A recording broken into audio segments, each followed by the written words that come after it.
Good evening. I'm Ruth Heinerfeld of the League of Women Voters Education Fund. Next Tuesday is Election Day. Before going to the polls, voters want to understand the issues and know the candidates' positions.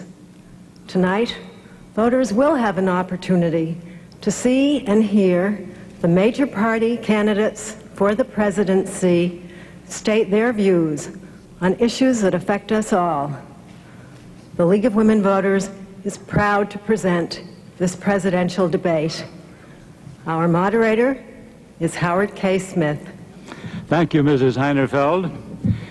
The League of Women Voters is pleased to welcome to the Cleveland, Ohio Convention Center Music Hall President Jimmy Carter, the Democratic Party's candidate for re-election to the presidency, and Governor Ronald Reagan of California, the Republican Party's candidate for the presidency. The candidates will debate questions on domestic, economic, foreign policy, and national security issues. The questions are going to be posed by a panel of distinguished journalists who are here with me. They are Marvin Stone, the editor of U.S. News and World Report; Harry Ellis, national correspondent of the Christian Science Monitor; William Hilliard, assistant managing editor of the Portland Oregonian; Barbara Walters, correspondent, ABC News. The ground rules for this, as agreed by you gentlemen, are these. Each panelist down here will ask a question, the same question, to each of the two candidates. After the two candidates have answered, a panelist will ask follow-up questions to try to sharpen the answers. The candidates will then have an opportunity each to make a rebuttal. That will constitute the first half of the debate, and I will state the rules for the second half later on. Some other rules: the candidates are not permitted to bring prepared notes to the podium, but are permitted to make notes during the debate. If the candidates exceed the allotted time agreed on, I will reluctantly but certainly interrupt.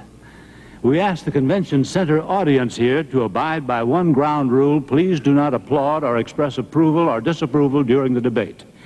Now, based on a toss of the coin, Governor Reagan will respond to the first question from Marvin Stone.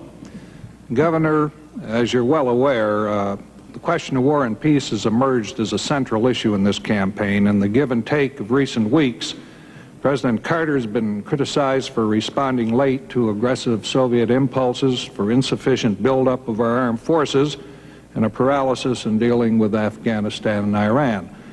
You have been criticized for being all too quick to advocate the use of lots of muscle, military action, to deal with foreign crises. Specifically, what are the differences between the two of you on the uses of American military power? I don't know what the differences might be, because I don't know what Mr. Carter's policies are. I do know what he has said about mine. And I'm only here to tell you that I believe with all my heart that our first priority must be world peace, and that use of force is always and only a last resort when everything else has failed, and then only with regard to our national security. Now, I believe also that meeting this mission, this responsibility for preserving the peace, which I believe is a responsibility peculiar to our country, that we cannot shirk our responsibility as the leader of the free world, because we're the only one that can do it. And therefore the burden of maintaining the peace falls on us. And to maintain that peace requires strength. America has never gotten in a war because we were too strong. We can get into a war by letting events get out of hand, as they have in the last 3.5 years, under the foreign policies of this administration, of Mr. Carter's, until we're faced each time with a crisis. And good management in preserving the peace requires that we control the events and try to intercept before they become a crisis. But I have seen 4 wars in my lifetime.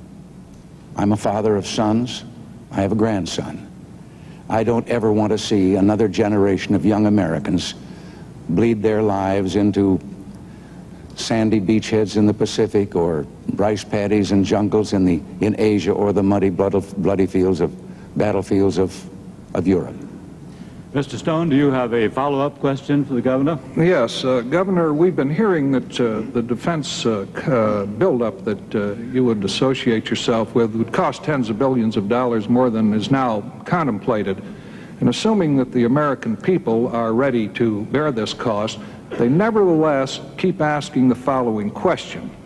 How do you reconcile huge increases in military outlays with your promise of substantial tax cuts and of balancing the budget, which in this fiscal year, one that just ended, ran more than $60 billion in the red?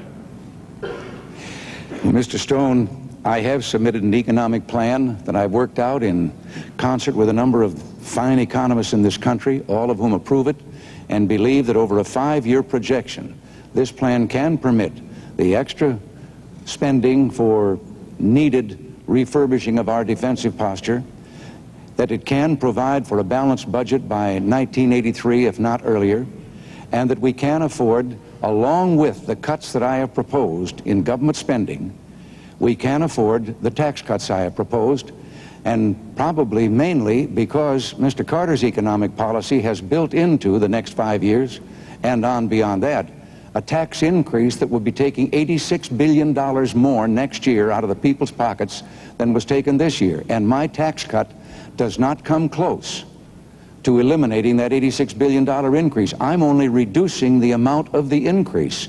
In other words, what I'm talking about is not putting government back to getting less money than government's been getting, but simply cutting the increase in spending. The same question now goes to President Carter. President Carter, would you like to have the question repeated? Yes, President Carter, the question of war and peace, a central issue in this campaign. You've been criticized for, in the give and take, for responding late to aggressive Soviet impulses, for an insufficient buildup of our armed forces, and a paralysis in dealing with Afghanistan and Iran.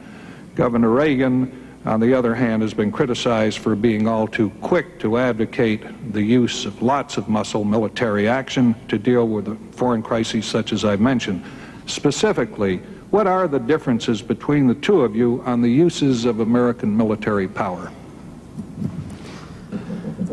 Mr. Stone, I've had to make thousands of decisions since I've been president, serving in the Oval Office. And with each one of those decisions that affect the future of my country, I have learned in the process. I think I'm a much wiser and more experienced man than I was when I debated 4 years ago against President Ford. I've also learned that there are no simple answers to complicated questions. H.L. Mencken said that for every problem, there's a simple answer. It would be neat and plausible and wrong. The fact is that this nation, in the 8 years before I became president, had its own military strength decrease. 7 out of 8 years, the budget commitments for defense went down, 37% in all. Since I've been in office, we've had a steady, carefully planned, methodical, but very effective increase in our commitment for defense. But what we've done is to use that enormous power and prestige and military strength of the United States to preserve the peace. We've not only kept peace for our own country, but we've been able to extend the benefits of peace to others. In the Middle East, we've worked for a peace treaty between Israel and Egypt successfully, and have tied ourselves together with Israel and Egypt in a common defense capability. This is a very good step forward for our nation's security, and we'll continue to do as we've done in the past. I might also add that there are decisions that are made in the Oval Office by every president which are profound in nature. There are always trouble spots in the world, and how those troubled areas are addressed by a president alone in that Oval Office affects our nation directly. The involvement of the United States and also our American interest, that is a basic decision that has to be made so frequently by every president who serves. That's what I've tried to do successfully by keeping our country at peace. Mr. Stone, do you have a follow-up? Yes, I would like to be a little more specific on the use of military power, and let's talk about one area for a moment. Under what circumstances would you use military forces to deal with, for example, a shutoff of Persian oil Gulf? If that should occur, or to counter a Russian expansion beyond Afghanistan into either Iran or Pakistan. I ask this question in view of charges that we are woefully unprepared to project sustained, and I emphasize the word sustained, power in that part of the world. Mr. Stout, in my State of the Union address earlier this year, I pointed out that any threat to the stability or security of the Persian Gulf would be a threat to the security of our own country. In the past, we've not had an adequate military presence in that region. Now we have 2 major carrier task forces. We have access to facilities in 5 different areas of that region. And we've made it clear that working with our allies and others, that we are prepared to address any foreseeable eventuality which might interrupt commerce with that crucial area of the world. But in doing this, we have made sure that we address this question peacefully, not injecting American military forces into combat, but letting the strength of our nation be felt in a beneficial way. This, I believe, has assured that our interests will be protected in the Persian Gulf region, as we've done in the Middle East and throughout the world. Governor Reagan, you have a minute to comment or rebut.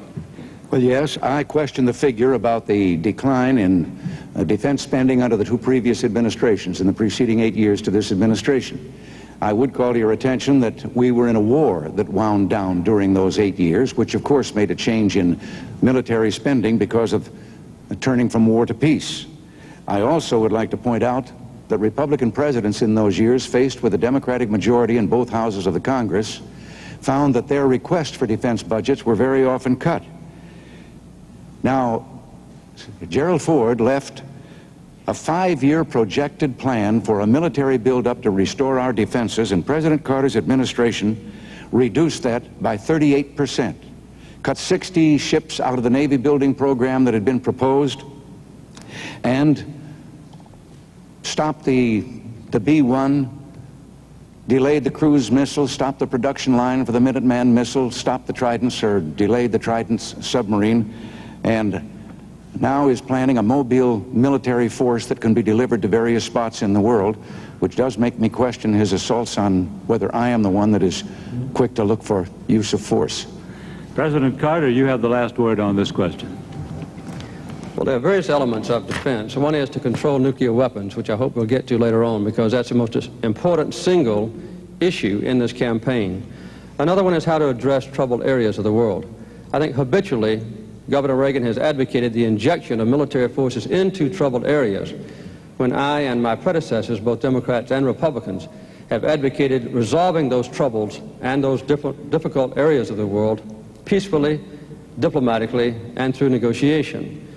In addition to that, the buildup of military forces is good for our country because we've got to have military strength in order to preserve the peace. But I'll always remember that the best weapons are the ones that are never fired in combat, and the best soldier is one who never has to lay his life down on the field of battle. Strength is imperative for peace, but the 2 must go hand in hand. Thank you, gentlemen. The next question is from Harry Ellis to President Carter. Mr. President, when you were elected in 1976, the Consumer Price Index stood at 4.8%. It now stands at more than 12%. Perhaps more significantly, the nation's broader underlying inflation rate has gone up from 7 to 9%. Now, a part of that was due to external factors beyond U.S. control, notably the more than doubling of oil prices by OPEC last year. Because the United States remains vulnerable to such external shocks, can inflation, in fact, be controlled? If so, what measures would you pursue in a second term? Again, it's important to put the situation into perspective. In 1974, we had a so-called oil shock, wherein the price of OPEC oil was raised to an extraordinary degree. We had an even worse oil shock in 1979. In 1974, we had the worst recession, the deepest and most penetrating recession since the Second World War. The recession that resulted this time was the briefest we've had since the Second World War. In addition, we've brought down inflation. Early this year, the first quarter, we did have a very severe inflation pressure brought about by the OPEC price increase. It averaged about 18% the first quarter of this year. The second quarter, we had dropped it down to about 13%. The most recent figures, the last 3 months of the third quarter of this year, the inflation rate is 7%.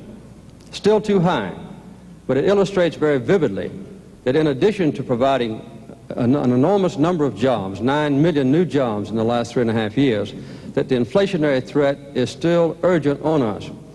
I noticed that Governor Reagan recently mentioned the Reagan-Kemp-Roth proposal, which his own running mate, George Bush, described as voodoo economics, and said that it would result in a 30% inflation rate. And Business Week, which is not a Democratic publication, said that this Reagan-Kemp-Roth proposal, and I quote them, I think, was completely irresponsible and would result in inflationary pressures which would destroy this nation.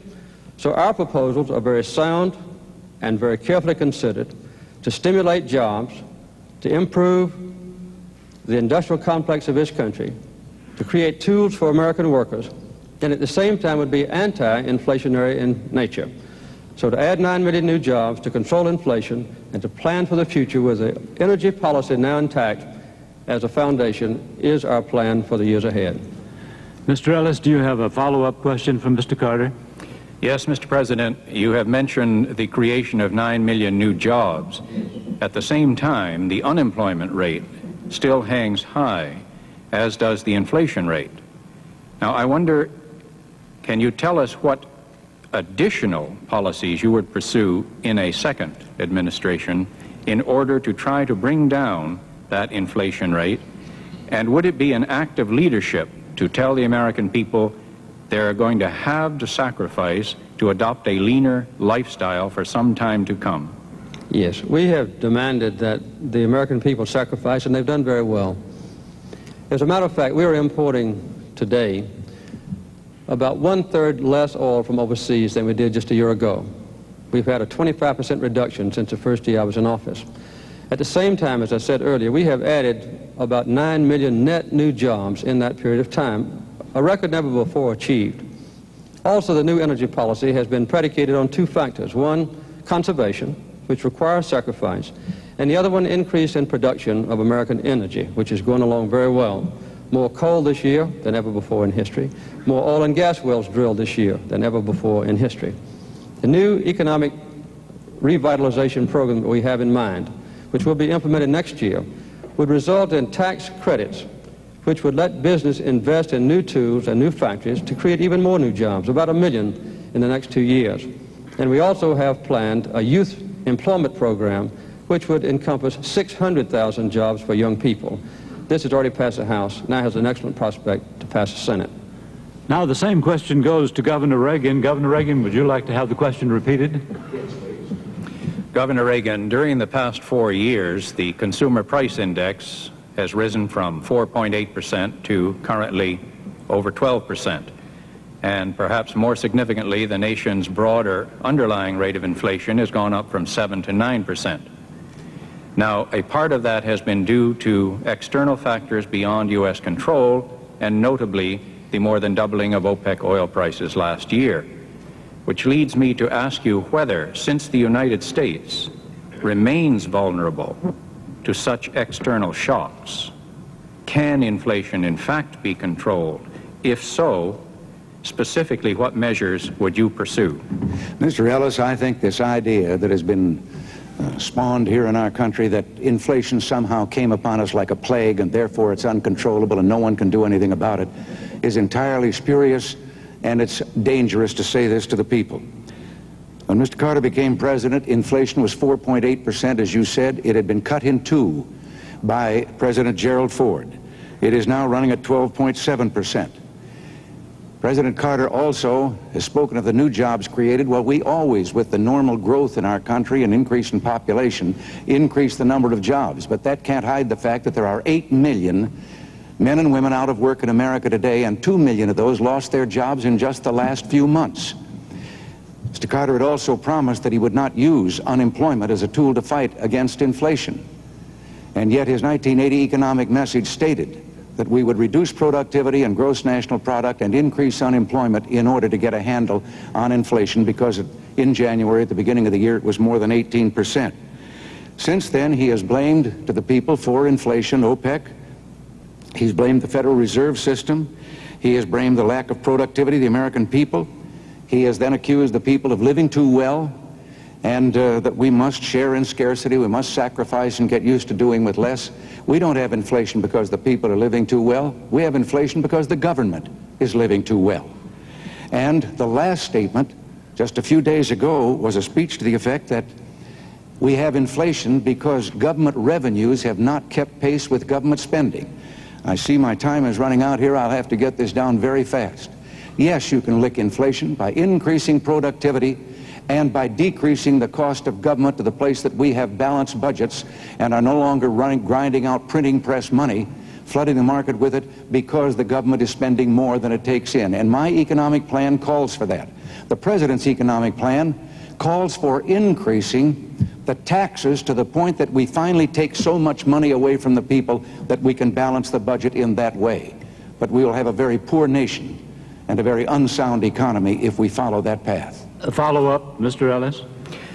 Yes, you have centered on cutting government spending in what you have just said about your own policies.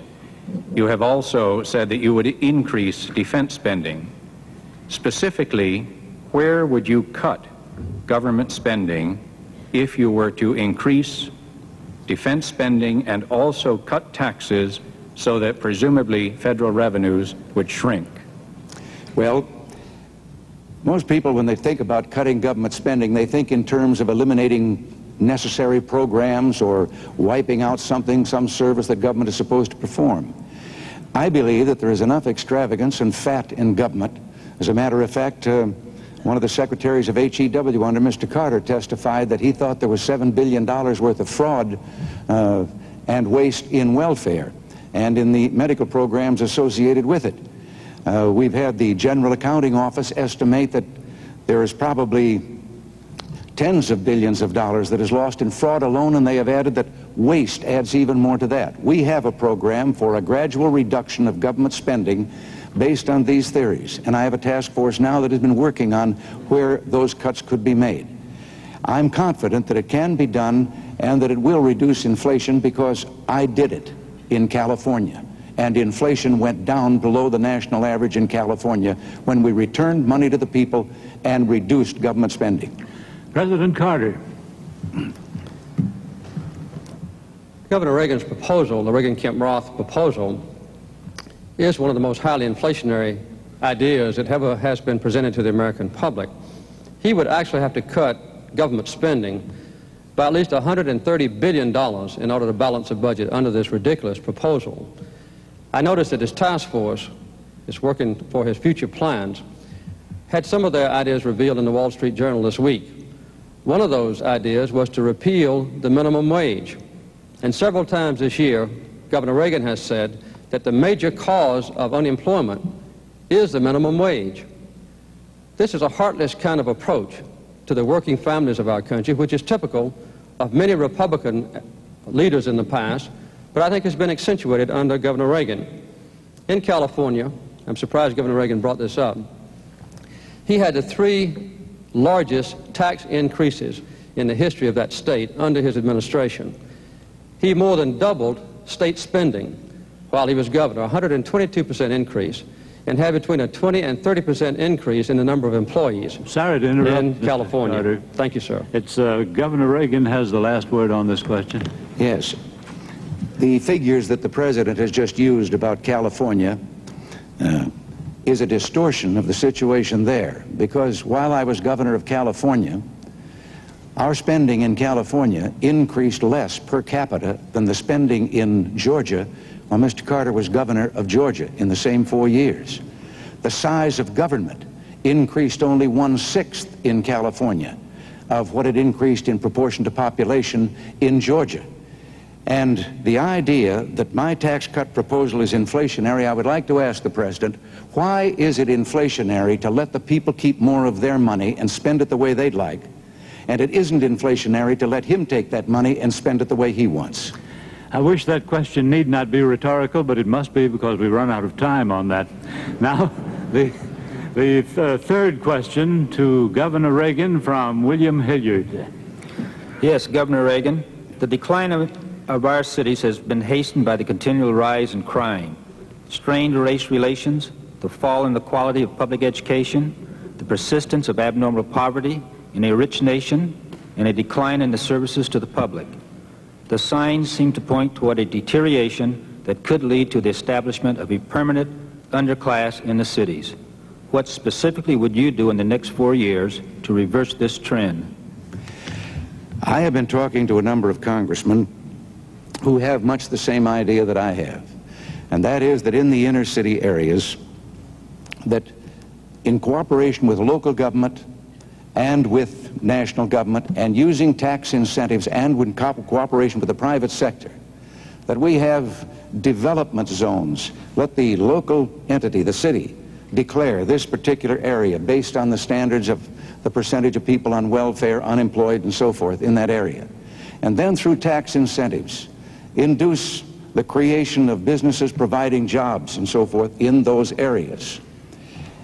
The elements of government through these tax incentives, for example, a business that would not have for a period of time an increase in the property tax reflecting its development of the unused property that it was making, wouldn't be any loss to the city because the city isn't getting any tax from that now.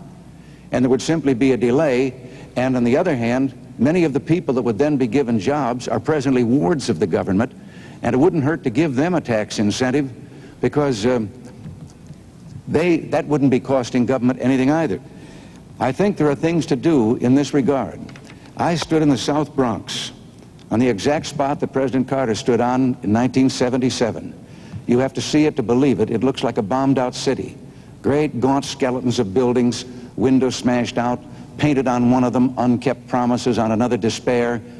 And this was the spot at which President Carter had promised that he was going to bring in a vast program to rebuild this department. There are this area, there are whole blocks of land that are left bare, just bulldozed down flat.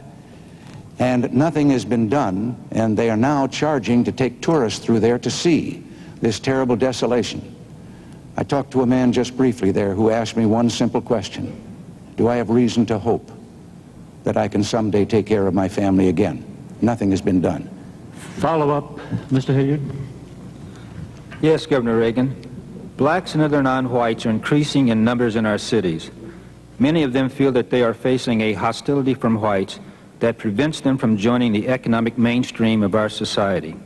There is racial confrontation in the schools, on jobs, and in housing as non-whites seek to reap the benefits of a free society. What do you think is the nation's future as a multiracial society? I believe in it. I am eternally optimistic, and I happen to believe that we've made great progress from the days when I was young and when this country didn't even know it had a racial problem. I know those things can grow out of despair in an inner city, when there's hopelessness at home, lack of work and so forth. But I believe that all of us together, and I believe the presidency is what Teddy Roosevelt said it was. It's a bully pulpit. And I think that something can be done from there, because the goal for all of us should be that one day things will be done neither because of nor in spite of any of the differences between us, ethnic differences or racial differences, whatever they may be, that we will have total equal opportunity for all people. And I would do everything I could in my power to bring that about. Mr. Hilliard, would you repeat your question for President Carter? President Carter, the decline of our cities has been hastened by the continual rise in crime, strained race relations, the fall in the quality of public education, the persistence of abnormal poverty in a rich nation, and a decline in services to the public. The signs seem to point toward a deterioration that could lead to the establishment of a permanent underclass in the cities. What specifically would you do in the next 4 years to reverse this trend? Thank you, Mr. Hilliard. When I was campaigning in 1976, everywhere I went, the mayors and local officials were in despair about the rapidly deteriorating central cities of our nation. We initiated a very fine urban renewal program, working with the mayors, the governors, and other interested officials. This has been a very successful effort. That's one of the main reasons that we've had such an increase in the number of people employed. Of the 9 million people put to work in new jobs since I've been in office, 1.3 million of those has been among black Americans and another million among those who speak Spanish. We're now planning to continue the revitalization program with increased commitments of rapid transit, mass transit. Under the windfall profits tax, we expect to spend about $43 billion in the next 10 years to rebuild the transportation systems of our country. We also are pursuing the housing programs. We've had a 73% increase in the allotment of federal funds for improved education. These are the kinds of efforts worked on a joint basis with community leaders, particularly in the minority areas of the central cities that had been deteriorating so rapidly in the past. It's very important to us that this be done with the full involvement of minority citizens. I brought into the top levels of government, into the White House, into administrative offices of the executive branch, into the judicial system, highly qualified black and Spanish citizens and women who in the past had been excluded. I noticed that Governor Reagan said that when he was a younger man that there was no knowledge of a racial problem in this country. Those who suffered from discrimination because of race or sex certainly knew we had a racial problem. We have gone a long way toward correcting these problems, but we still have a long way to go. Follow-up question? Yes, President Carter, I'd like to repeat the same follow-up to you. Blacks and other non-whites are increasing in numbers in our cities. Many of them feel that they are facing a hostility from whites that prevents them from joining the economic mainstream of our society. There is racial confrontation in the schools, on jobs, and in housing as non-whites seek to reap the benefits of a free society. What is your assessment of the nation as a future and multiracial society? Ours is a nation of refugees, a nation of immigrants. Almost all of our citizens came here from other lands and now have hopes, which are being realized, for a better life, preserving their ethnic commitments, their family structures, their religious beliefs, preserving their relationships with their relatives in foreign countries, but still forming themselves together in a very coherent society, which gives our nation its strength. In the past, those minority groups have often been excluded from participation in the affairs of government. Since I've been president, I've appointed, for instance, more than twice as many black federal judges as all previous presidents in the history of this country. I've done the same thing in the appointment of women and also Spanish-speaking Americans, to involve them in administration of government and a feeling that they belong to the societal structure that makes decisions in the judiciary and in the executive branch is a very important commitment which I am trying to realize and will continue to do so in the future. Governor Reagan, you have a minute for rebuttal. Yes, the President talks of government programs, and they have their place, but as governor, when I was at that end of the line and receiving some of these grants for government programs, I saw that so many of them were dead end. They were public employment for these people who really want to get out into the private job market where there are jobs with a future. Now, the President spoke a moment ago about that I was against the minimum wage.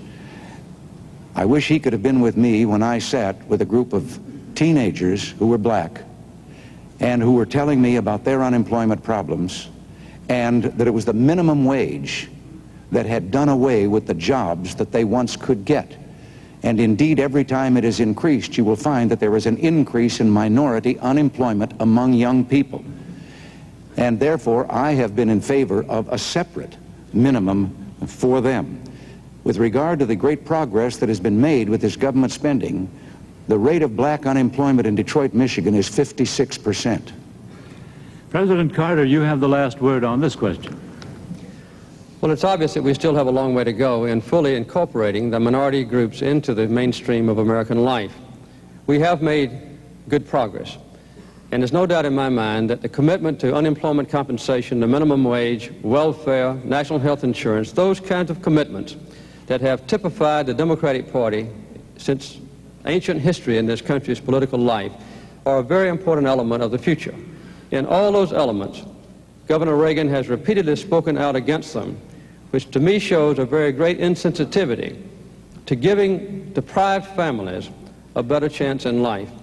This, to me, is a very important difference between him and me in this election, and I believe the American people will judge accordingly. There is no doubt in my mind that in the downtown central cities, with the new commitment on an energy policy, with a chance to revitalize homes and to make them more fuel efficient, with a chance for a synthetic fuels program, solar power, this will give us an additional opportunity for jobs which will pay rich dividends. Thank you, gentlemen. Now for the fourth question to President Carter from Barbara Walters. Mr. President, the eyes of the country tonight are on the hostages in Iran. I realize this is a sensitive area, but the question of how we respond to acts of terrorism goes beyond this current crisis. Other countries have policies that determine how they will respond. Israel, for example, considers hostages like soldiers and will not negotiate with terrorists. For the future, Mr. President, the country has the right to know, do you have a policy for dealing with terrorism wherever it might happen? And what have we learned from this experience in Iran that might cause us to do things differently if this or something similar happens again? Barbara, one of the blights on this world is the threat and the activities of terrorists. At one of the recent economic summit conferences between myself and the other leaders of the Western world, we committed ourselves to take strong action against terrorism. Airplane hijacking was one of the elements of that commitment. There is no doubt that we have seen in recent years, in recent months, additional acts of violence against Jews in France and, of course, against those who live in Israel by the PLO and other terrorist organizations. Ultimately, the most serious terrorist threat is if one of those radical nations who believe in terrorism as a policy should have atomic weapons. Both I and all my predecessors have had a deep commitment to controlling the proliferation of nuclear weapons in countries like Libya or Iraq. We have even alienated some of our closest trade partners because we have insisted upon the control of the spread of nuclear weapons to those potentially terrorist countries. When Governor Reagan has been asked about that, he makes a very disturbing comment that non-proliferation or the control of the spread of nuclear weapons is none of our business. And when he was asked specifically recently about Iraq, he said there's nothing we can do about it. This ultimate terrorist threat is the most fearsome of all, and it's part of a pattern where our country must stand firm to control terrorism of all kinds. Ms. Walters, a follow-up? Yes. While we are discussing policy, had Iran not taken American hostages, I assume that in order to preserve our neutrality, we would have stopped the flow of spare parts and vital war materials once war broke out between Iraq and Iran. Now we're offering to lift the ban on such goods if they let our people come home. Doesn't this reward terrorism, compromise our neutrality, and possibly antagonize nations now friendly to us in the Middle East? We will maintain our position of neutrality in the Iran and Iraq war. We have no plans to sell additional material or goods to Iran that might be of a warlike nature.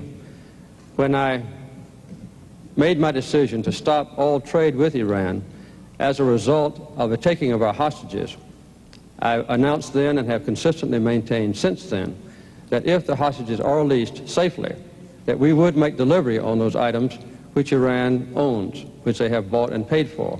Also, that the frozen Iranian assets would be released. That's been a consistent policy, one I intend to carry out. Would you repeat the question now for Governor Reagan, please, Ms. Walters? Yes. Governor, the eyes of the country tonight remain on the hostages in Iran, but the question of how we respond to acts of terrorism goes beyond this current crisis. There are other countries that have policies that determine how they will respond. Israel, for example, considers hostages like soldiers and will not negotiate with terrorists. For the future, the country has the right to know, do you have a policy for dealing with terrorism wherever it might happen? And what have we learned from this experience in Iran that might cause us to do things differently if this or something similar should happen again? Barbara, you've asked that question twice. I think you ought to have at least one answer to it. I I have been accused of lately of having a secret plan with regard to the hostages. Now, this comes from an answer that I've made at least 50 times during this campaign to the press, which is that the question would be, have you any ideas of what you would do if you were there? And I said, well, yes. And I think that anyone that's seeking this position, as well as other people probably, have thought to themselves, what about this, what about that?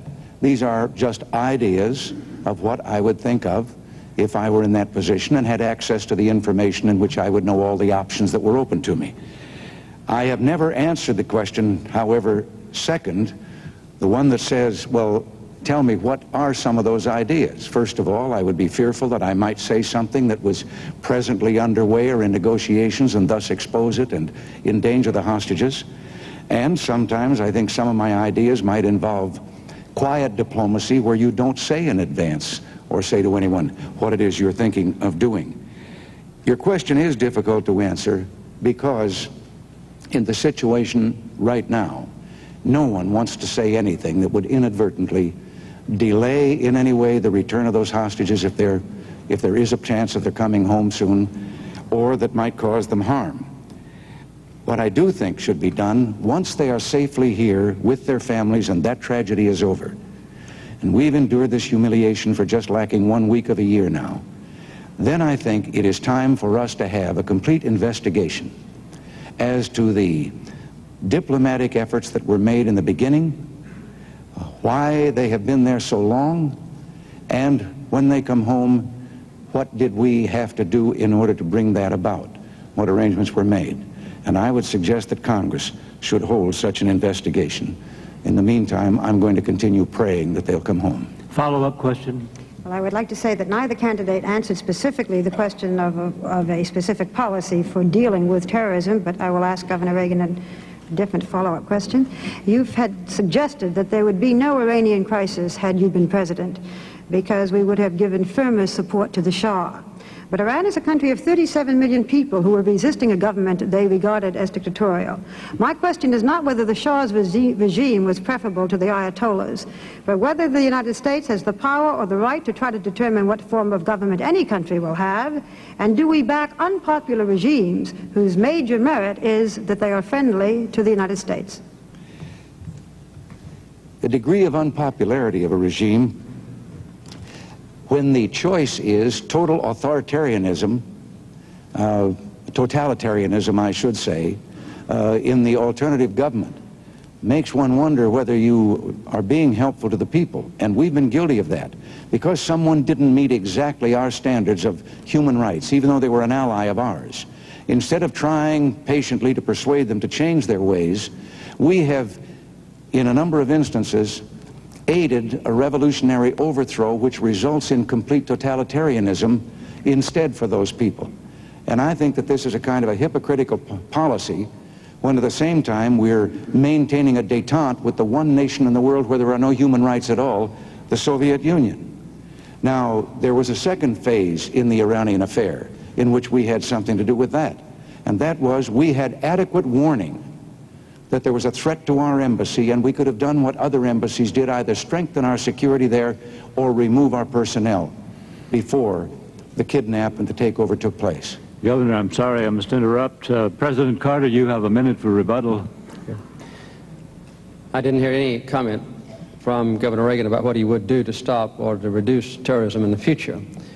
What the Western allies did decide to do is to stop all air flights, commercial air flights, to any nation involved in terrorism or the hijacking of airplanes or the harboring of hijackers.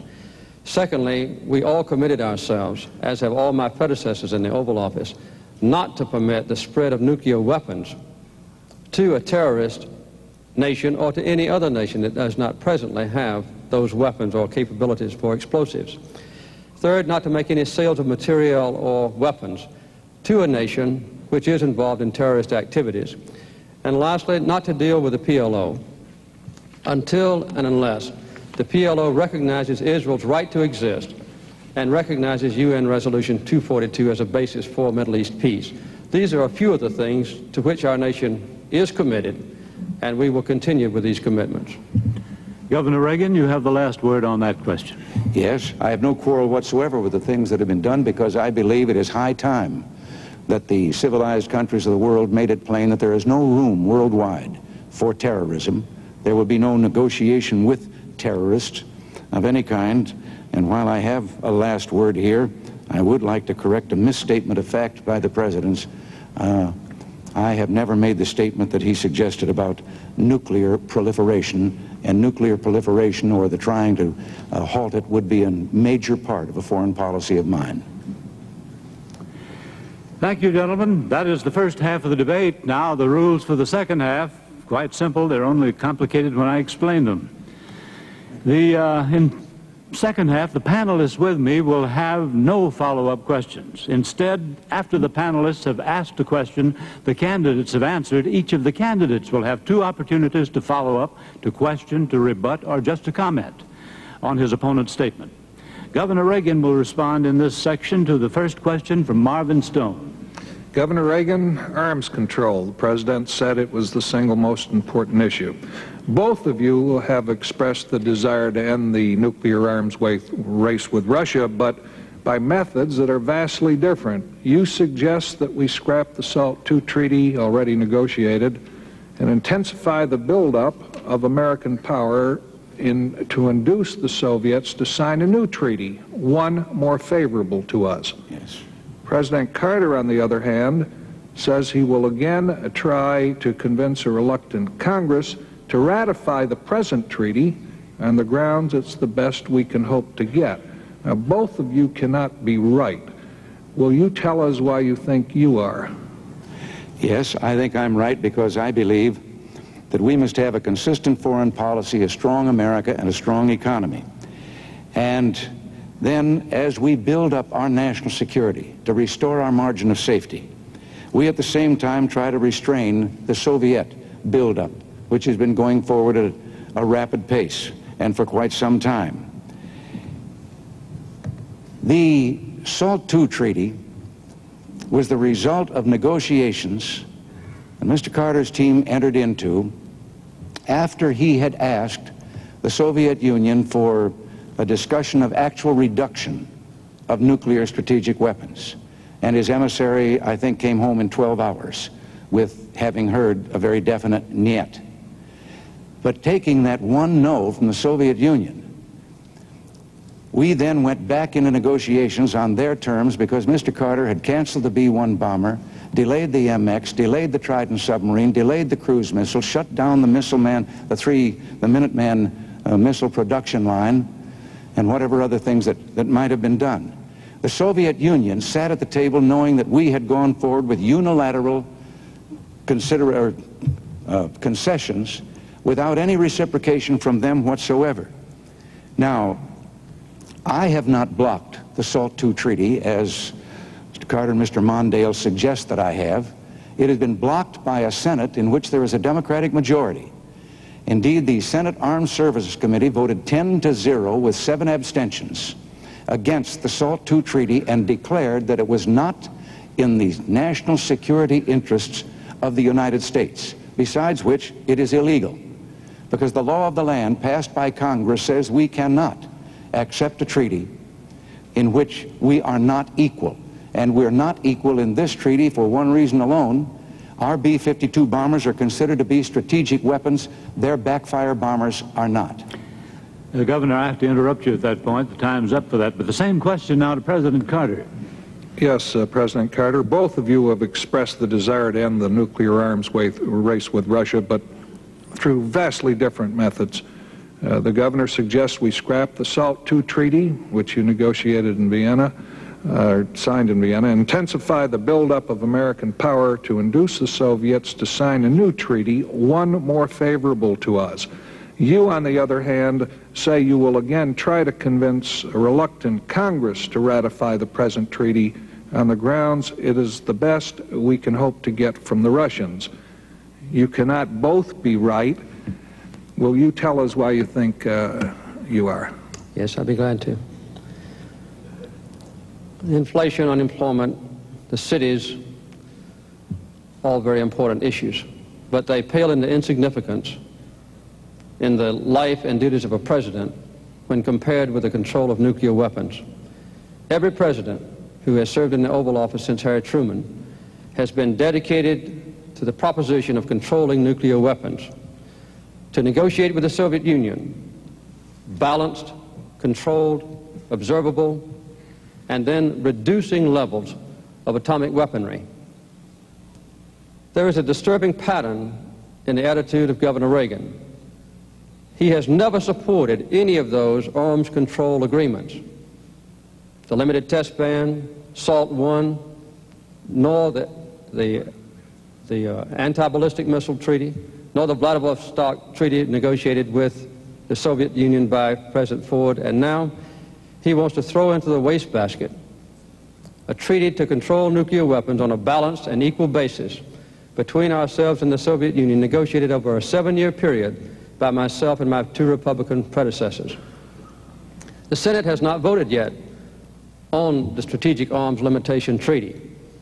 There have been preliminary skirmishings in the committees of the Senate, but the treaty has never come to the floor of the Senate for either a debate or a vote.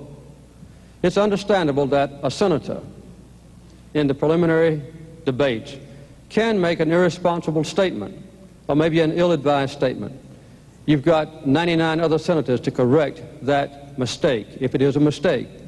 But when a man who hopes to be president says, take this treaty, discard it, do not vote, do not debate, do not explore the issues, do not finally capitalize on this long negotiation, that is a very dangerous and disturbing thing. Governor Reagan, you have an opportunity to rebut that. Yes, I'd like to respond very much. First of all, the Soviet Union, if I have been critical of some of the previous agreements, it's because we've been out-negotiated for quite a long time. And they have managed, in spite of all of our attempts at arms limitation, to go forward with the biggest military buildup in the history of man. Now, to suggest that because 2 Republican presidents tried to pass the SALT treaty, that puts them on its side, I would like to say that President Ford, who was within 90% of a treaty that we could be in agreement with when he left office, is emphatically against this SALT treaty. I would like to point out also that senators like Henry Jackson and Hollings of South Carolina, they are taking the lead in the fight against this particular treaty. I am not talking of scrapping. I am talking of taking the treaty back and going back into negotiations, and I would say to the Soviet Union, we will sit and negotiate with you as long as it takes to have not only legitimate arms limitation, but to have a reduction of these nuclear weapons to the point that neither one of us represents a threat to the other. That is hardly throwing away a treaty and being opposed to arms limitation. President Carter? Yes. Governor Reagan is making some very misleading and disturbing statements. He not only advocates the scrapping of this treaty, and I don't know that these men that he quotes are against the treaty in its final form, but he also advocates the possibility, he said it's been a missing element, of playing a trump card against the Soviet Union of a nuclear arms race and insisting upon nuclear superiority by our own nation as a predication for negotiation in the future with the Soviet Union. If President Brezhnev said, we will scrap this treaty, negotiated under 3 American presidents over a 7-year period of time, we insist upon nuclear superiority as a basis for future negotiations, and we believe that the launching of a nuclear arms race is a good basis for future negotiations, it's obvious that I, as president, and all Americans would reject such a proposition. This would mean the resumption of a very dangerous nuclear arms race. It would be very disturbing to American people. It would change the basic tone and commitment that our nation has experienced ever since the Second World War, with all presidents, Democratic and Republican, and would also be very disturbing to our allies, all of whom support this nuclear arms treaty. In addition to that, the adversarial relationship between ourselves and the Soviet Union would undoubtedly deteriorate very rapidly. This attitude is extremely dangerous and belligerent in its tone, although it's said with a quiet voice. Governor Reagan? I know the President is supposed to be replying to me, but sometimes I have a hard time in connecting what he's saying with what I have said or what my positions are. I sometimes think It's like the witch doctor that gets mad when a good doctor comes along with a cure that'll work. My point I have made already, Mr. President, with regard to negotiating. It does not call for nuclear superiority on the part of the United States. It calls for a mutual reduction of these weapons, as I say, to the point that neither of us can represent a threat to the other. And to suggest that the SALT II treaty that your negotiators negotiated was just a continuation and based on all of the preceding efforts by two previous presidents is just not true. It was a new negotiation because, as I say, President Ford was within about 10% of having a solution that could be acceptable. And I think our allies would be very happy to go along with a fair and verifiable SALT agreement. President Carter, you have the last word on this question. I think to close out this discussion, it would be better to put into perspective what we're talking about. I had a discussion with my daughter Amy the other day before I came here to ask her what the most important issue was. She said she thought nuclear weaponry. And the control of nuclear arms. This is a formidable force. Some of these weapons have 10 megatons of explosion. If you put 50 tons of TNT in each one of railroad cars, you would have a carload of TNT, a trainload of TNT stretching across this nation. That's one major war explosion in a warhead. We have thousands, equivalent of megaton or million tons of TNT warheads. The control of these weapons is the single major responsibility of a president. And to cast down this commitment of all presidents because of some slight technicalities that can be corrected is a very dangerous approach. We have to go to another question now from Harry Ellis to President Carter. Mr. President, as you have said, Americans, through conservation, are importing much less oil today than we were even a year ago.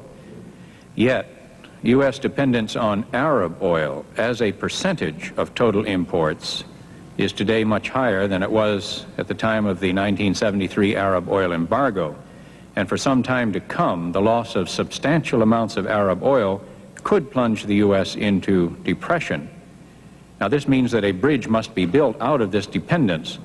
Can the United States develop synthetic fuels and other alternative energy sources without damage to the environment, and will this process mean steadily higher fuel bills for American families? I don't think there's any doubt that in the future, the cost of oil is going to go up. What I've had as a basic commitment since I've been as president is to reduce our dependence on foreign oil. It can only be done in two ways. One, to conserve energy, to stop the waste of energy, and secondly, to produce more American energy. We've been very successful in both cases. We've now reduced the importing of foreign oil in the last year alone by 1/3. We imported today 2 million barrels of oil less than we did the same day just a year ago. This commitment has been opening up a very bright vista for our nation in the future, because with the windfall profits tax as a base, we now have an opportunity to use American technology and American ability and American natural resources to expand rapidly the production of synthetic fuels, yes. To expand rapidly the production of solar energy, yes. And also to produce the conventional kinds of American energy.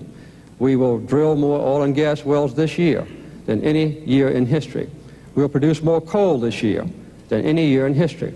We are exporting more coal this year than any year in history. And we have an opportunity now, with improved transportation systems, improved loading facilities in our ports, to see a very good opportunity on the world international market to replace OPEC oil with American coal as a basic energy source.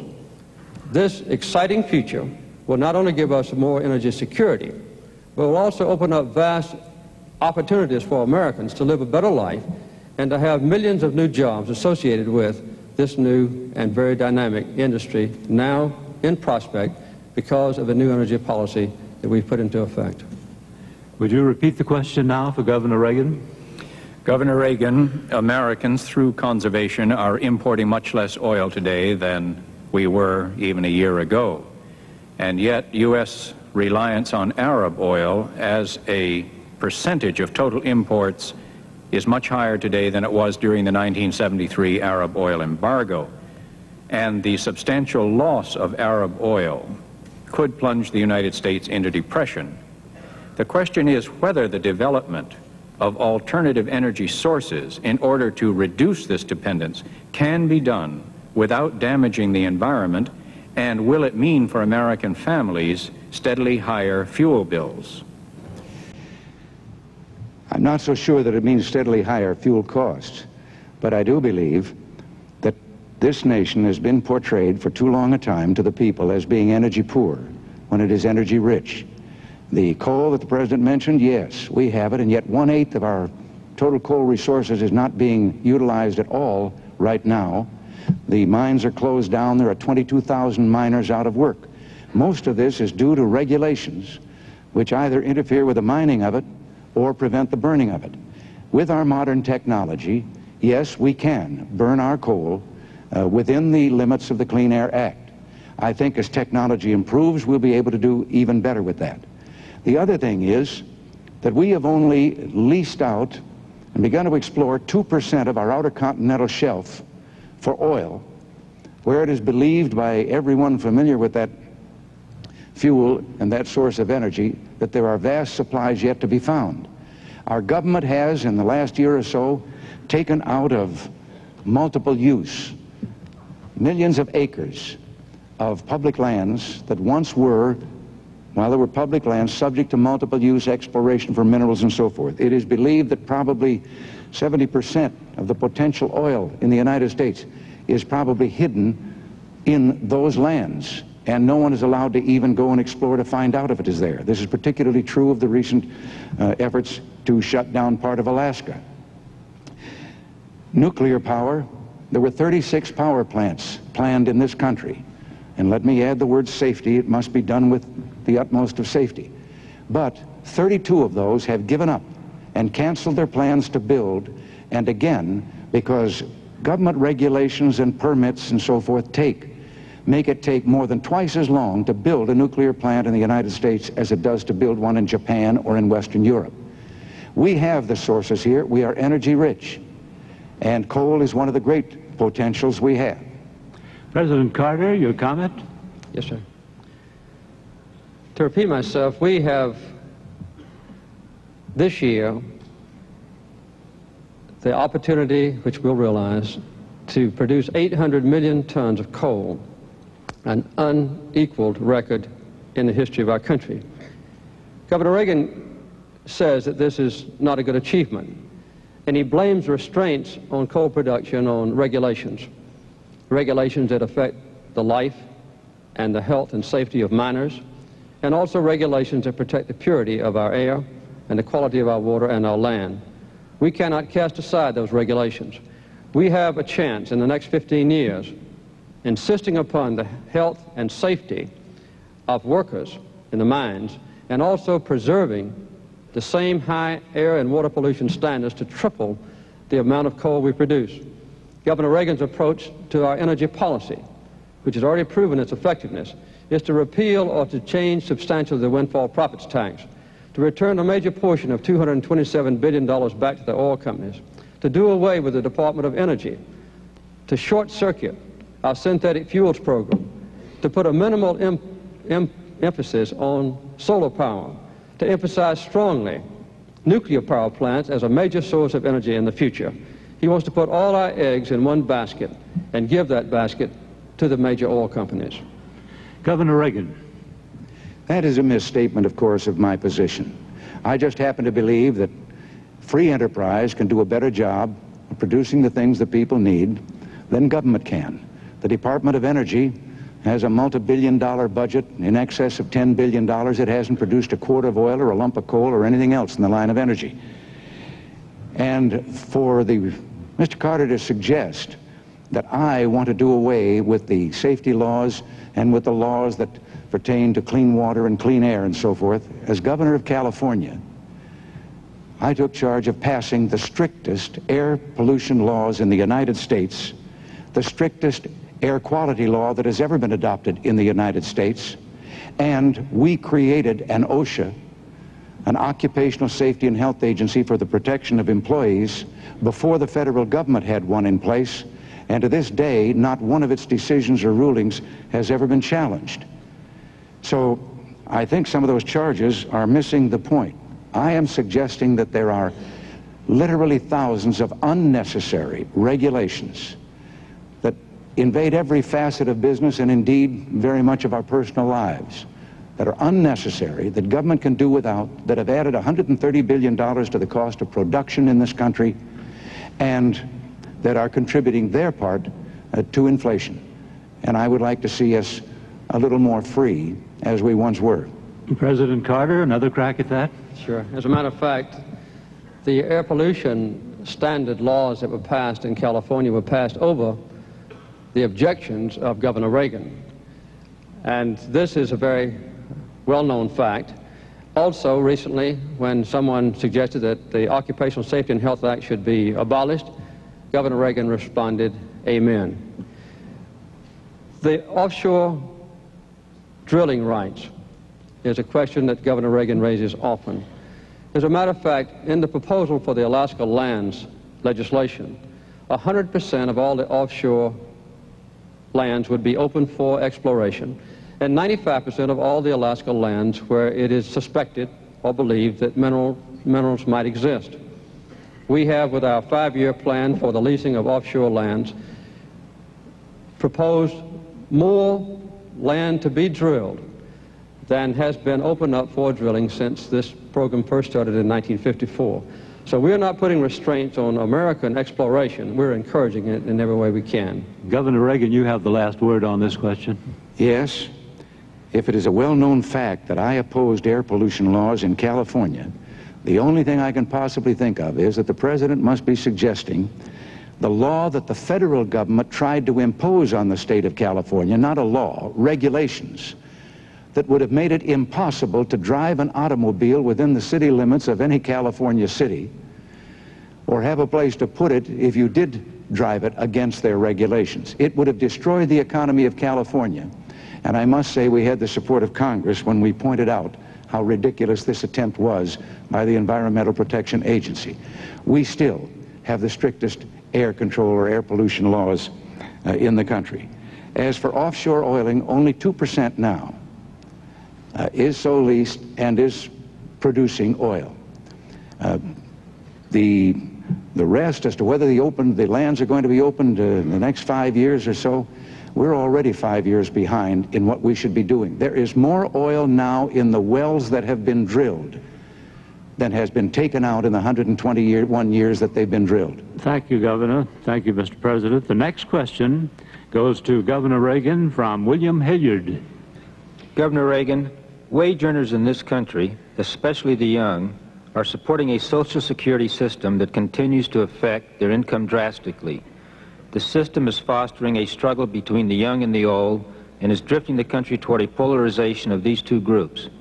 How much longer can the young wage earner expect to bear the ever-increasing burden of the Social Security system? The Social Security system was based on a false premise with regard to how fast the number of workers would increase and how fast the number of retirees would increase. It is actuarially out of balance, and this first became evident about 16 years ago, and some of us were voicing warnings then. Now it is trillions of dollars out of balance, and the only answer that has come so far is the biggest single tax increase in our nation's history, the payroll tax increase for Social Security, which will only put a Band-Aid on this and postpone the day of reckoning by a few years at most. What is needed is a study that I have proposed by a task force of experts to look into this entire problem as to how it can be reformed and made actuarially sound, but with the premise that no one presently dependent on Social Security is going to have the rug pulled out from under them and not get their check. We cannot frighten, as we have with the threats and the campaign rhetoric that has gone on in this campaign, our senior citizens, leave them thinking that in some way they're endangered and they would have no place to turn. They must continue to get those checks, and I believe that the system can be put on a sound actuarial basis. But it's going to take some study and some work, and not just passing a tax increase to let the load or the roof fall in on the next administration. Would you repeat that question for President Carter? Yes, President Carter, wage earners in this country, especially the young, are supporting a Social Security system that continues to affect their income drastically. The system is fostering a struggle between young and old and is drifting the country toward a polarization of these two groups. How much longer can a young wage earner expect to bear the ever-increasing burden of the Social Security system? As long as there's a Democratic president in the White House, we will have a strong and viable Social Security system free of the threat of bankruptcy. Although Governor Reagan has changed his position lately, on 4 different occasions he has advocated making Social Security a voluntary system, which would in effect very quickly bankrupt it. I noticed also in the Wall Street Journal earlier this week that a preliminary report of his task force advocates making Social Security more sound by reducing the adjustments in Social Security for the retired people to compensate for the impact of inflation. These kinds of approaches are very dangerous to the security and the well-being and the peace of mind of the retired people of this country and those approaching retirement age.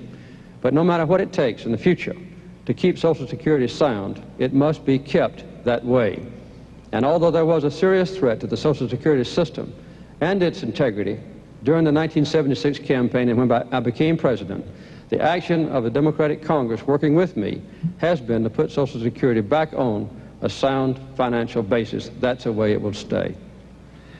Governor Reagan. Well, that just isn't true.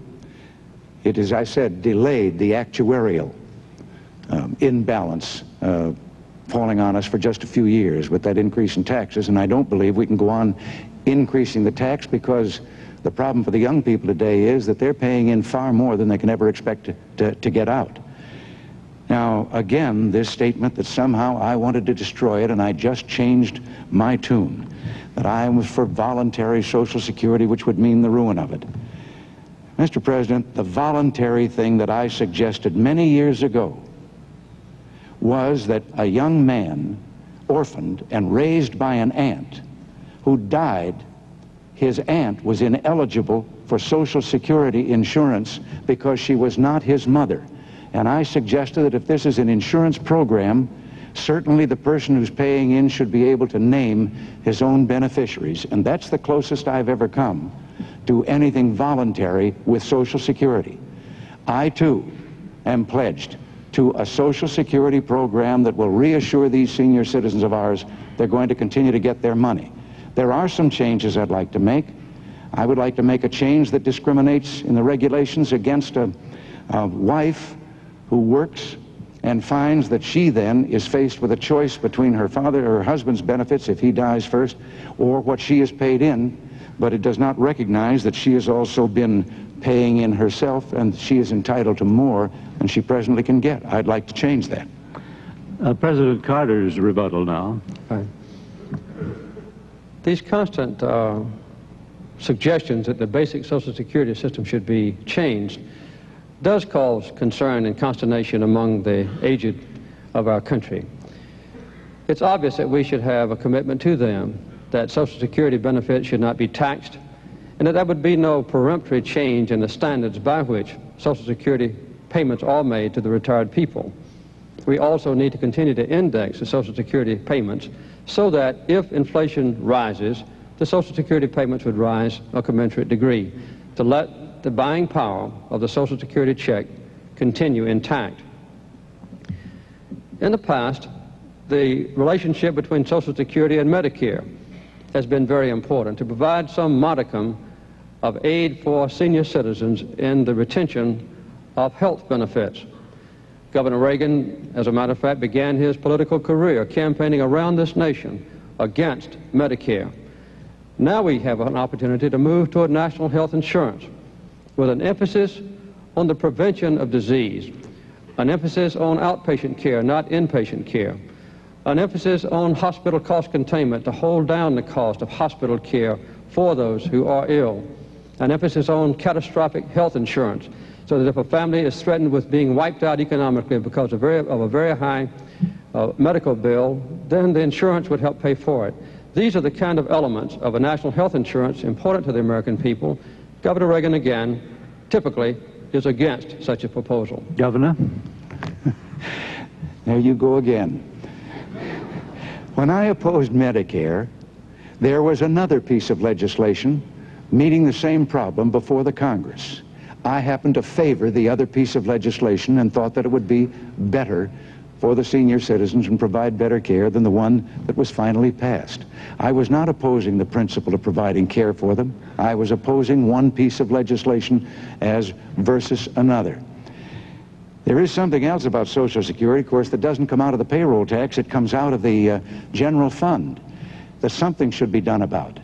I think it's disgraceful that the disability insurance fund in Social Security finds checks going every month to tens of thousands of people who are locked up in our institutions for crime or for mental illness, and they are receiving disability checks from Social Security every month while a state institution provides for all of their needs and their care. President Carter, you have the last word on this question. I think this debate on Social Security, Medicare, national health insurance typifies as vividly as any other subject tonight the basic historical differences between the Democratic Party and the Republican Party. The allusions to basic changes in the minimum wage is another, and the deleterious comments that Governor Reagan has made about unemployment compensation. These commitments that the Democratic Party has historically made to the working families of this nation have been extremely important to the growth in their stature and in a better quality of life for them. I noticed recently that Governor Reagan frequently quotes Democratic presidents in his acceptance address and otherwise. I have never heard a candidate for president who is a Republican quote a Republican president. But when they get in office, they try to govern like Republicans. So it's good for the American people to remember there is a sharp, basic, historical difference between Governor Reagan and me on these crucial issues, also between the two parties that we represent. Thank you, Mr. President. Governor Reagan, we now go to another question. A question to President Carter by Barbara Walters. Thank you. You have addressed some of the major issues tonight, but the biggest issue in the minds of American voters is yourselves, your ability to lead this country. When many voters go into that booth just a week from today, they will be voting their gut instinct about you men. You've already given us your reasons why people should vote for you. Now would you please tell us for this, your final question, why they should not vote for your opponent, why his presidency could be harmful to the nation, and having examined both your opponent's record and the man himself, tell us his greatest weakness. Barbara, reluctant as I am to say anything critical about Governor Reagan, I'll try to answer your question.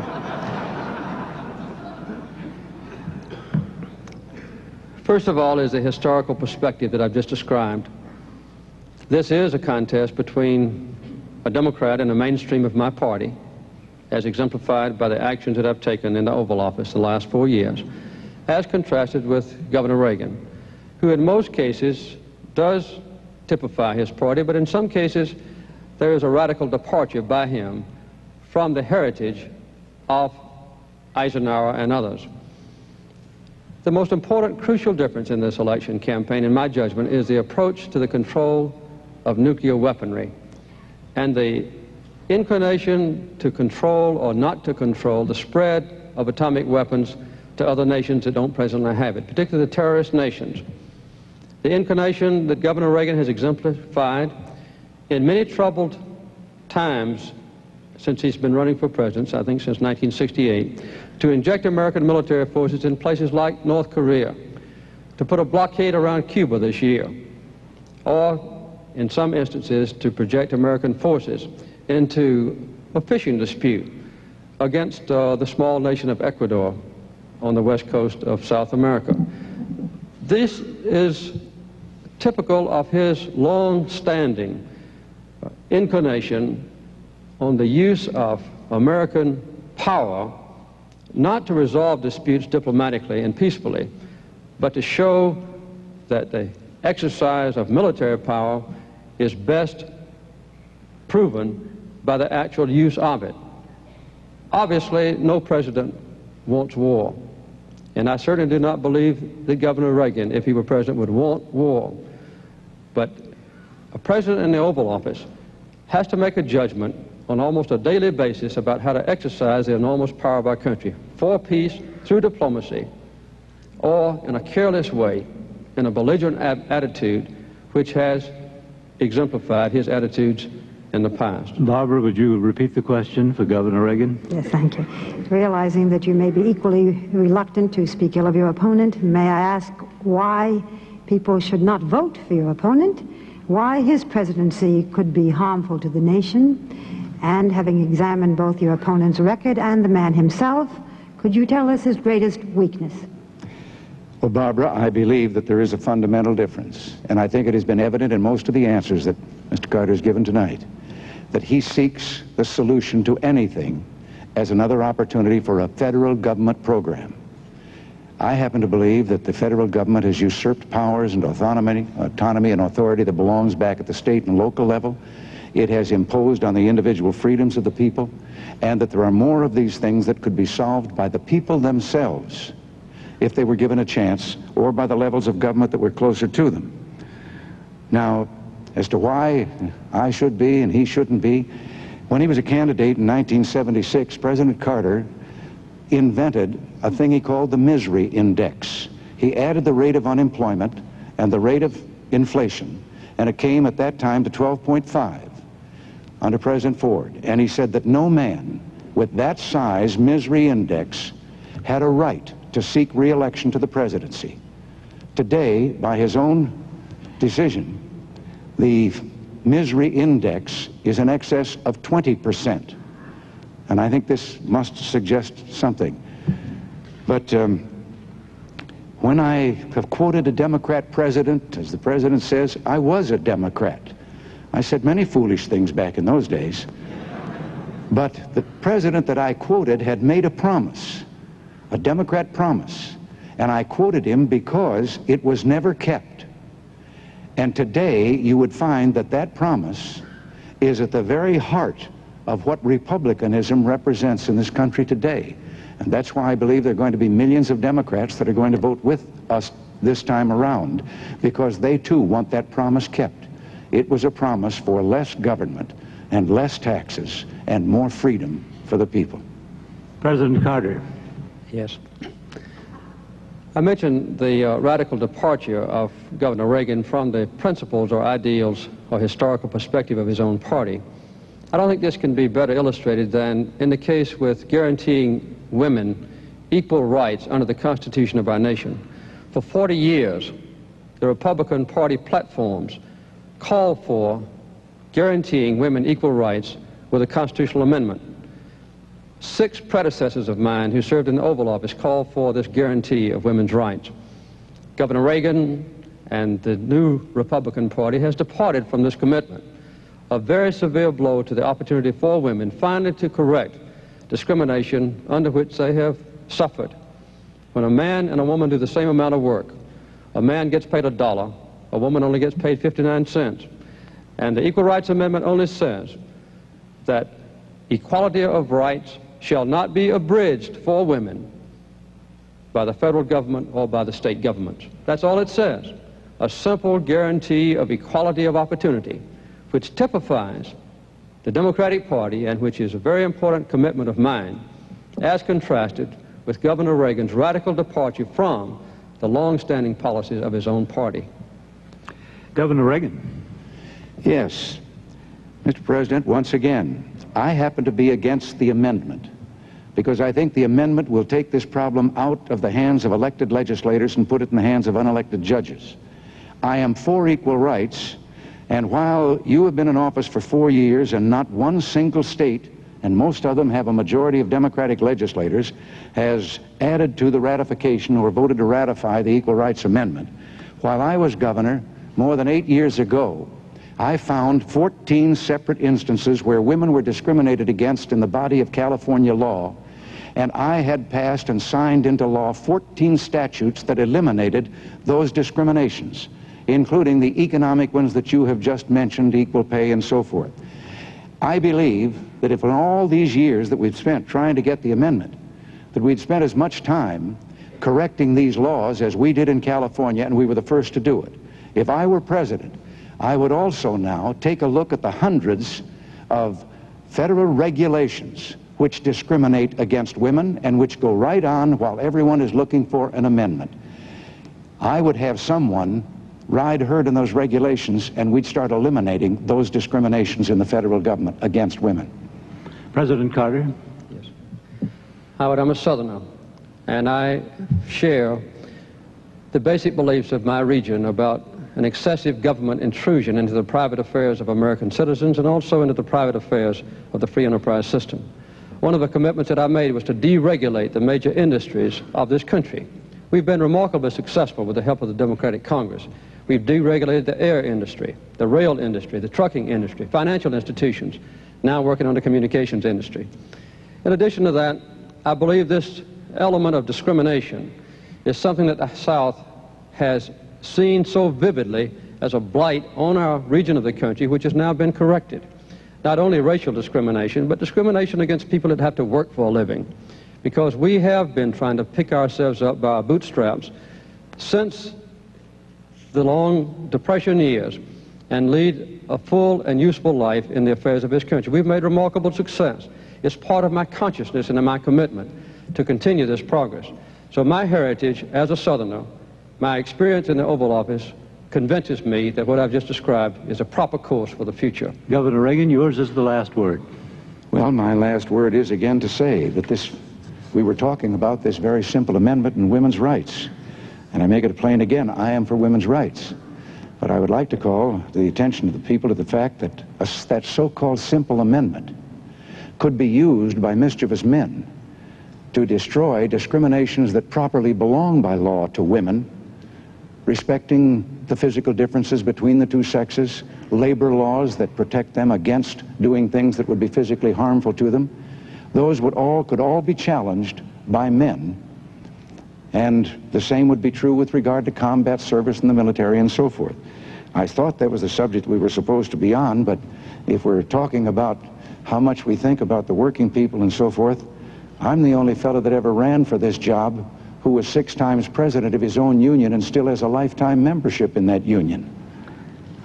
Gentlemen, each of you now have 3 minutes for a closing statement. President Carter, you're first. First of all, I'd like to thank the League of Women Voters for making this debate possible. I think it's been a very constructive debate, and I hope it's helped to acquaint the American people with the sharp differences between myself and Governor Reagan. Also, I want to thank the people of Cleveland and Ohio for being such hospitable hosts during this last few hours in my life. I've been president now for almost 4 years. I've had to make thousands of decisions, and each one of those decisions has been a learning process. I've seen the strength of my nation, and I've seen the crises that it approached in a tentative way, and I've had to deal with those crises as best I could. As I've studied the record between myself and Governor Reagan, I've been impressed with the stark differences that exist between us. I think the results of this debate indicate that that fact is true. I consider myself in the mainstream of my party. I consider myself in the mainstream even of the bipartisan list of presidents who served before me. The United States must be a nation strong. The United States must be a nation secure. We must have a society that's just and fair. And we must extend the benefits of our own commitment to peace to create a peaceful world. I believe that since I've been in office, there have been 6 or 8 areas of combat evolved in other parts of the world. In each case, I alone have had to determine the interest of my country and the degree of involvement of my country. I've done that with moderation, with care, with thoughtfulness, sometimes consulting experts, but I've learned in this last 3.5 years that when an issue is extremely difficult, when the call is very close, the chances are the experts will be divided almost 50-50. And the final judgment about the future of a nation, war, peace, involvement, reticence, thoughtfulness, care, consideration, concern has to be made by the man in the Oval Office. It's a lonely job, but with the involvement of the American people in the process with an open government, the job is a very gratifying one. The American people now are facing, next Tuesday, a lonely decision. Those listening to my voice will have to make a judgment about the future of this country. And I think they ought to remember that one vote can make a lot of difference. If one vote per precinct had changed in 1960, John Kennedy would never have been president of this nation. And if a few more people had gone to the polls and voted in 1968, Hubert Humphrey would have been president. Richard Nixon would not. There is a partnership involved. And our nation, to stay strong, to stay at peace, to raise high the banner of human rights, to set an example for the rest of the world, to let our deep beliefs and commitments be felt by others in all the nations, is my plan for the future. I ask the American people to join me in this partnership. Governor Reagan. Yes, I would like to add my words of thanks, too, to the ladies of the League of Women Voters for making these debates possible. I'm sorry that we couldn't persuade the bringing in of the third candidate so that he could have been seen also in these debates, but still it's good that at least once all three of us were heard by the people of this country. Next Tuesday is Election Day. Next Tuesday all of you will go to the polls, will stand there in the polling place and make a decision. I think when you make that decision, it might be well if you would ask yourself, are you better off than you were 4 years ago? Is it easier for you to go and buy things in the stores than it was 4 years ago? Is there more or less unemployment in the country than there was 4 years ago? Is America as respected throughout the world as it was? Do you feel that our security is as safe, that we're as strong as we were 4 years ago? And if you answer all of those questions yes, why then I think your choice is very obvious as to who you'll vote for. If you don't agree, if you don't think that this course that we've been on for the last 4 years is what you would like to see us follow for the next 4, then I could suggest another choice that you have. This country doesn't have to be in the shape that it is in. We do not have to go on sharing in scarcity with the country getting worse off, with unemployment growing. We talk about the unemployment lines. If all of the unemployed today were in a single line, allowing 2 feet for each one of them, that line would reach from New York City to Los Angeles, California. All of this can be cured, and all of it can be solved.